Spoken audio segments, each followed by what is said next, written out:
The Finance Minister Enoch Godongwana delivered the 2026 national budget this week, painting a cautiously optimistic picture of the country's fiscal outlook. The speech highlighted a narrowing budget deficit, moderating debt service costs, and slightly improved economic growth projections. Government expects the economy to expand by something in the region of 1.6% this year, while borrowing is set to decline despite debt repayments still exceeding 430 billion rand. Tax relief came through inflation-linked bracket adjustments and a higher tax-free savings contribution limit, although fuel levies and excise duties will still rise. Spending priorities remain centered on the social wage, with billions earmarked for healthcare, education, and social protection programs.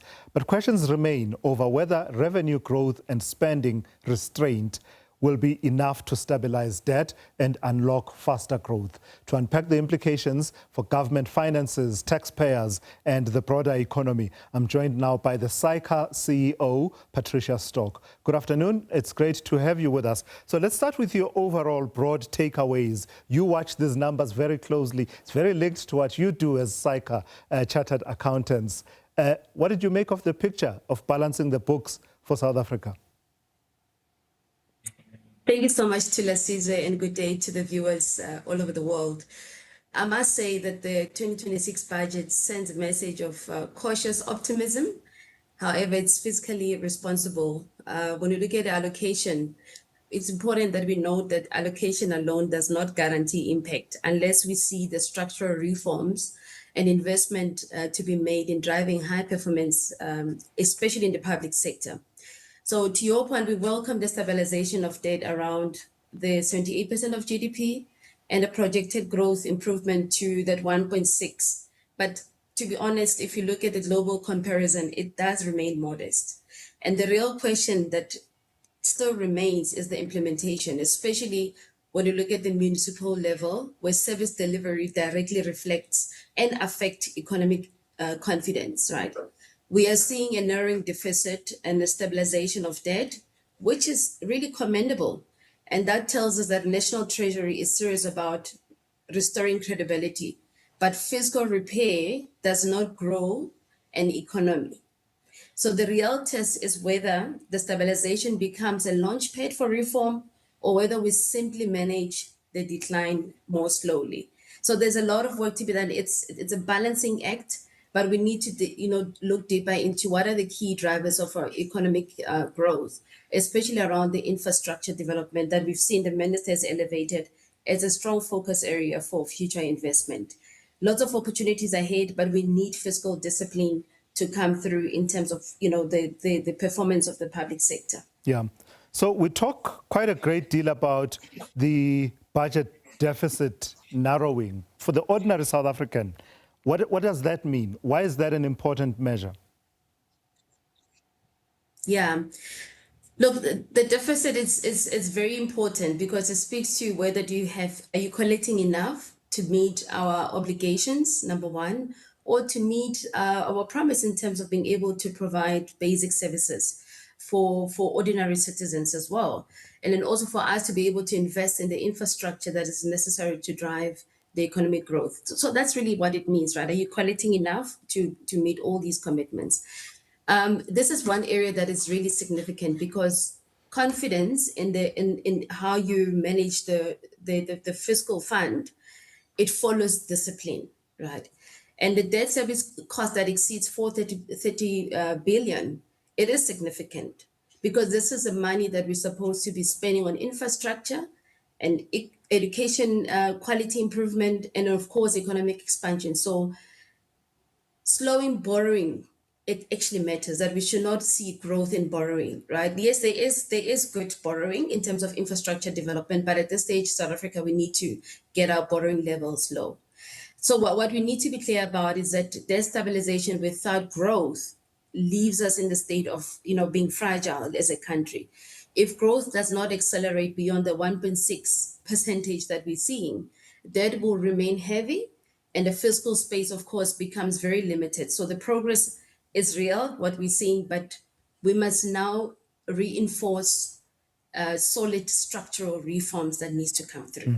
Let's say a bit more about those solid structural reforms that need to come through. This has been the mantra for quite some time now. I think it's a good 5 to 7 years, if not more, that we've been talking about structural reforms. Part of the report of the Minister of Finance was exactly to say that those structural reforms are starting to bear fruit. But it would seem, from what you are saying, we still have some way to go as well. There are still other reforms that are needed. Which ones are those? Yeah. No, thank you so much, Caesar. So key reforms that need to come through. Firstly, we need to have connected structures, right? In terms of, key departments that are having integrated plans. So for example, when you talk about infrastructure development, even if it's in the rural space, we need to also have consideration of how does the energy sector enable success in terms of the infrastructure development that we need. So that's a first key reform that we need to ensure that our systems are connected, that there is no silos in terms of what we have as priorities. So I think if we can get that right, as a country, we're going to find ourselves really succeeding. And another key component is also bringing the private sector partnership with intentionality. I mean, government has got triple P frameworks that we can work with, but to be honest, we haven't done enough to leverage on implementation of triple P models. And if we can get that right, as the minister spoke to that, right, around the infrastructure development, that we're going to see accelerated growth come through. And then, of course, pressure being eased off on the infrastructure, especially in the rail space, that we need to see coming through. So it's really making sure that there is connectivity across the whole value chain, and not only in the public sector, but also bringing the private sector and understanding what are the key growth sector areas that we need to prioritize. And also bring the connectivity as well, if we can touch on this last point, on the education system as well. Because if we want to see growth, we need to also ensure that we've got the right enough pipeline of skill sets that we need to drive the necessary growth that we want to see in various sectors. So the connectivity must work in terms of what we do across the whole value chain.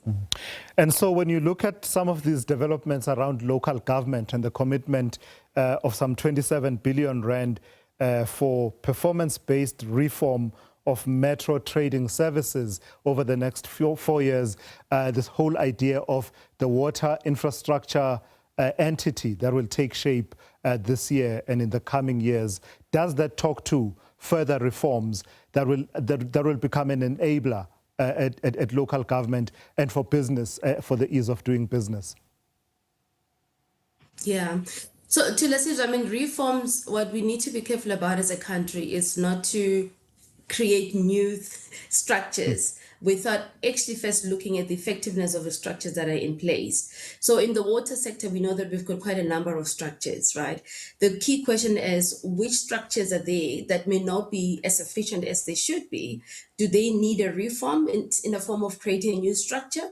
Or do we need to enhance performance in the structures that are currently in place? So that key factor is key, because if we introduce a new structure, then probably we need to disband the other structures, because we don't want to add layers and layers of structures and of course there's resource allocation that comes with that, and it also speaks to productivity of people that are fulfilling different mandates. So that's a key balance that we need to have in place in terms of really reviewing what we currently have and ensure that whatever we bring as new structural reforms that may come through, that we don't exacerbate the issue of the cost that we have in the public sector in terms of being able to service that cost burden as well. Yeah.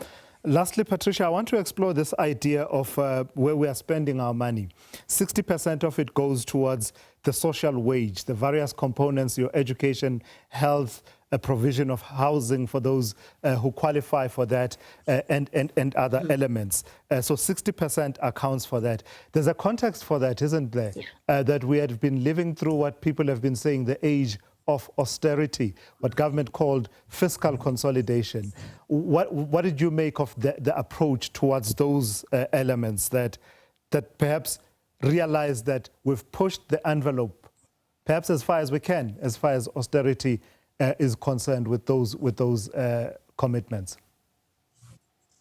I think they were very much necessary because otherwise we fall more and more deeper into debt.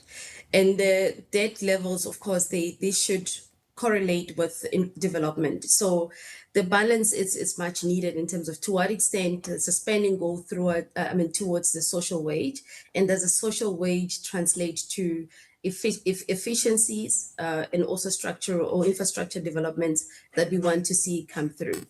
What is key is that South Africa, we cannot ignore our societal realities, right? It's very real. The level of unemployment is very high, and especially with the youth. So social wage is essential because of the high inequality environment that we're in. But support without growth is unsustainable. So then we may find ourselves with austerity measures that may come through in the future again if we do not realize the growth targets that we've set for ourselves. And as I said, 1.6, it's still very low, right? So efficiency and accountability in social spending are just as important as the allocation itself. Social protection does give us the stability that we need in a society, but it does not necessarily empower the society. And I'm a strong believer that we need to find a shift towards an example of work-based social grants. When we've got such high level of unemployment with the youth, why is it that we can't find opportunity to then say, here's a grant that we can also restore the dignity of our people in the country? For me, even if cleaning the streets, but you also, get remunerated for that, it still brings the decency because as a country, we know there are social areas that we still need to enhance, right? So the balance is correct only if growth is enhanced through whatever we put in towards the spend, right? For example, let's say the public sector wage bill, the increase that we see, how does it translate to infrastructure improvement? How does this translate to better service delivery and experience of South African citizens, right? We talk about logistics reforms, digital expansions. Do we have people with the right skills in the public sector? And hence the importance of professionalization of the public sector. It becomes so critical that we continue to invest in and make sure that it's a continuous drive, because the spending on human capital has to translate to other forms of capital that we must see come through in the public sector. All right. Thank you for helping us dissect and make sense of the numbers that have come through from Budget 2026. That is Patricia Stock, who is the CEO of the South African Institute of Chartered Accountants, SAICA.